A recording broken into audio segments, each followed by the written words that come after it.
So I go back to trying to wrap my head around everything that's happened in the last year.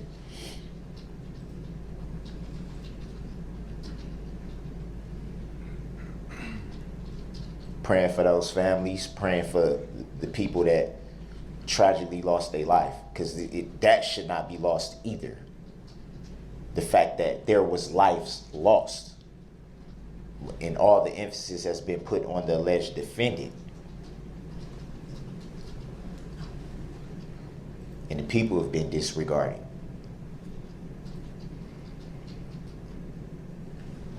Makes me wonder,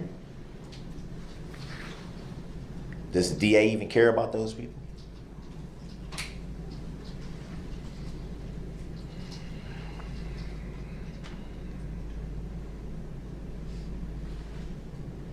When Darrell Brooks Jr. says the prosecution doesn't care, that the focus is on him and not the victims, I wanted to show you that incredulous look on prosecution team before I got into this video, because it just shows you Darrell Brooks Jr. was willing to try any angle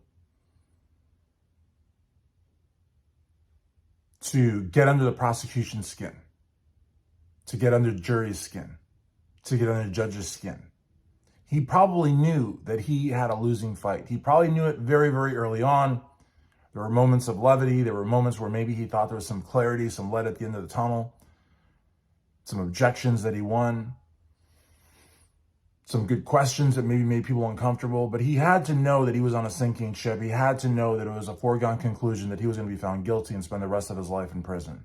But he wanted to twist. He wanted to create just, uncomfort, discomfort, awkwardness.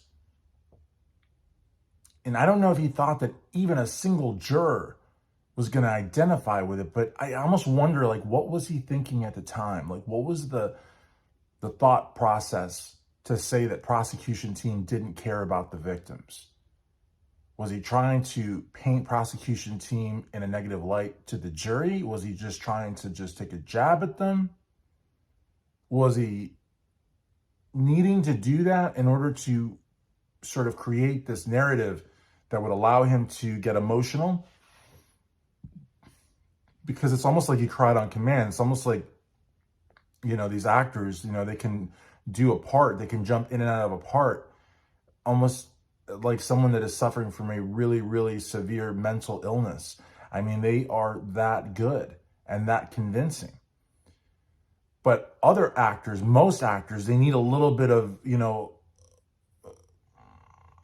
little bit of foreplay. They need a little bit of a teaser, if you will. They need a little bit of a kind of like a segue. They need a little bit of some music in the background. Maybe they need to go to a dark part of a room. I don't know. But, I feel like maybe he needed to paint a picture, even though he was doing it consciously, in order to be able to work himself up to really, really feeling like a victim, or really, I don't know, because this is a guy who is a sociopath in so many regards, but he's totally sane.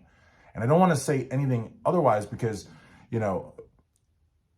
he was not mentally insane. He did not have diminished capacity. He had some depression, he had some anxiety, but he's just a really bad person.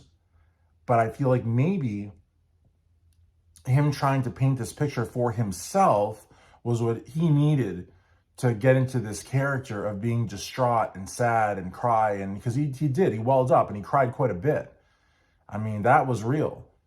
It wasn't real that he was crying for the victims. It wasn't real that he was crying for what he did, but it was real that he was crying.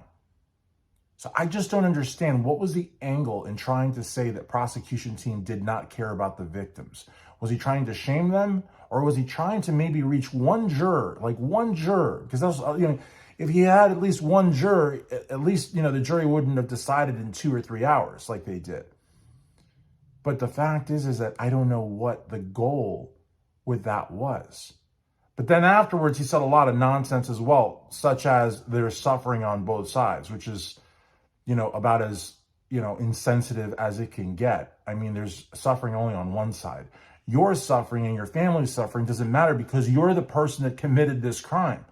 And so nobody cares about you and your family suffering, unfortunately, because some of your family members that are innocent, like the children, I don't care what the guy did, children are children, and their sorrow is important, but it's not for him to talk about in a trial where he is being charged with the murder of half a dozen people and injuring and maiming dozens and wreaking havoc on a community. His children's suffering is valid, but it's not his place to talk about that suffering in this trial.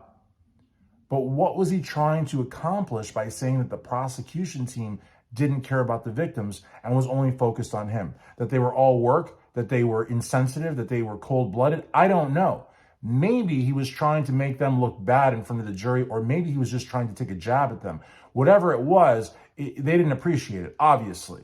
But I'm curious what you think. As always, guys, I hope you like, comment, and subscribe. We will be doing Sight Sounds Flavors Live this coming Tuesday, and it will happen this Tuesday, guys. My car's been in the shop. It's been pretty crazy. Work's been pretty crazy, but we got Thanksgiving next week. But I will make sure Tuesday, 7 p.m. Eastern Standard Time at Sight Sounds Flavors on YouTube that we do this. It'll be a blast. If you want to do a super chat, that would be great. If you're a regular, you're going to be at the top of the list, and we can interact about the trial. We could talk about various different aspects. I appreciate everyone that's been leaving comments. A lot of people have been saying, why don't you make longer videos? Again, goes back to work being crazy, Ubering it around, lifting it around. But tonight I will be at my private office in Middletown, Kentucky, Jeffersontown, Kentucky. It's like 3 different cities. The office is in like 3 different cities. It's crazy. And so I look forward to doing some content there tonight. I'll be doing some articles, and maybe what I'll do also is I'll do some polls. I know you guys like interactive stuff, and people have been telling me to cover different trials. So if there's a trial you want me to cover, leave a comment down below as well, because I don't know what you guys want me to cover. And this is a very democratic channel. So to me, it's very important that we just stay in touch and that I continue to make content, because I don't want to back off of that. Also, Everything Else channel on YouTube, 952 subscribers. So 48 subscribers away from the goal of 1,000. So if you just type into your computer, everythingelssechannel.com, hit enter, take you right to the channel, subscribe. Tons of great videos there as well. And eventually we'll be doing a live chat over there as well. Everything Else channel on YouTube. It's a really, really good channel, and I talk about it all.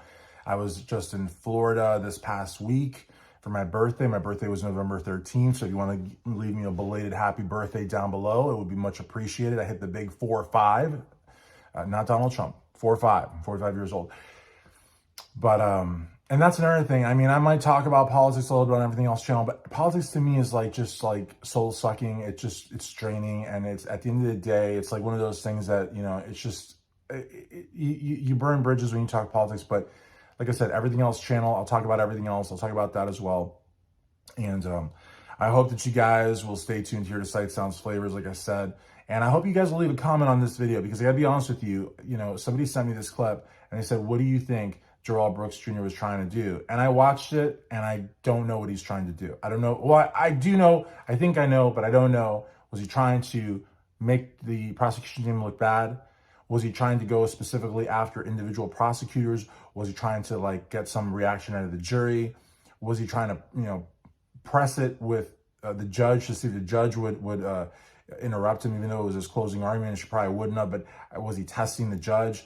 What was he trying to do? Did he know that he was doomed? Did he know that he was done for? Was he trying to get one last punch in there? Was that the whole purpose of the closing argument? It was just I don't know. You know what I mean? I don't know. But I look forward to your comments. I hope to get your insights. I hope to see you Tuesday night at 7 p.m. Eastern Standard Time. I hope that you will go to everythingelssechannel.com and subscribe. It's a great channel, and I will see you guys soon. And all the emphasis has been put on the alleged defendant.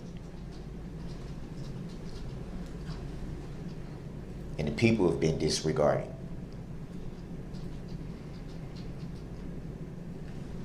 Makes me wonder, does the DA even care about those people?